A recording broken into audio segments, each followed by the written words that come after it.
tonight, another campus is in turmoil. The University of Fort Hare has told students to vacate their residence. Officials say they ignored the call to go back to class, and we understand they were ordered to leave at 5 p.m. this afternoon. We go live now to Sandy McCown, joining us via Skype. Sandy, good evening to you. And we understand it's quiet right now at Fort Hare, but there is a lot happening beneath the surface. Let's talk about the closure and where this leaves students tonight.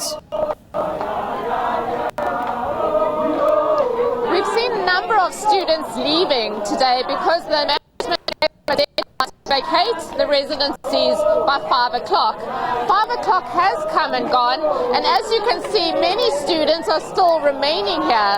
Many of them say they have nowhere to go. A lot of the students come from around the country and from overseas and say they do not have money to go home.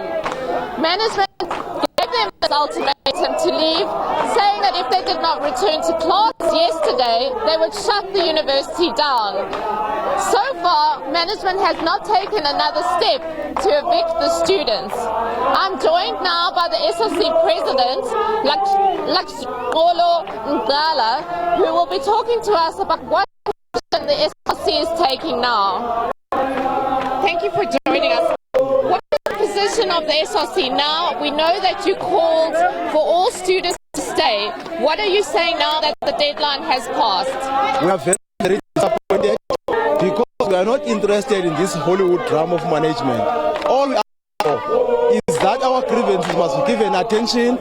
We are very, very resolute that we are not moving an inch without those grievances being attended to. We must state it categorically that the academic well-being of students is dependent on issues of safety having been resolved. So we're really hoping that we to the table and implement those issues of safety, your locking system, your tightening up security measures, all those things. These are very reasonable demands from students, of which we are not bending until all those grievances are attended to. That's a very firm principle and a reasonable demand from us.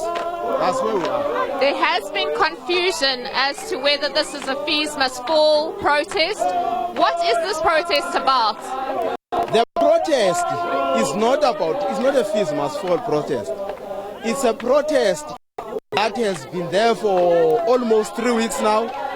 It's a noble call for our management to look into issues of safety in our university. It has nothing to do with fees must fall. It's an issue of safety that we have been complaining about for more than 5 years now. We've been talking about the same things as it relates to security. It has nothing to do with fees must fall. It's squarely safety issues. We have witnessed burglary in our residencies, rapes, and many other problems that we had suffered from. So we are saying now we are ensuring that management do look into the issue. That is very reasonable from our side. Thank you very much for speaking to us. Now we have a student who also lives in the residences here at Fort Hare. Why are you still here? The deadline has passed. The prospectus is very clear in DR 21.1. It states that students are supposed to vacate our residences after 3 days of examinations. So we have not yet written any examinations. We can't vacate the residences. We have paid for these residences for the 10 months that we are in, and this date. Thank you very much for joining us. Now it's up to management as to what step they're going to take next. We'll keep you updated. Thank you very much for that, Sandy. I wish we could have stayed longer, but as you saw, the picture wasn't the greatest. Just bringing us the very latest on developments at the University of Fort Hare.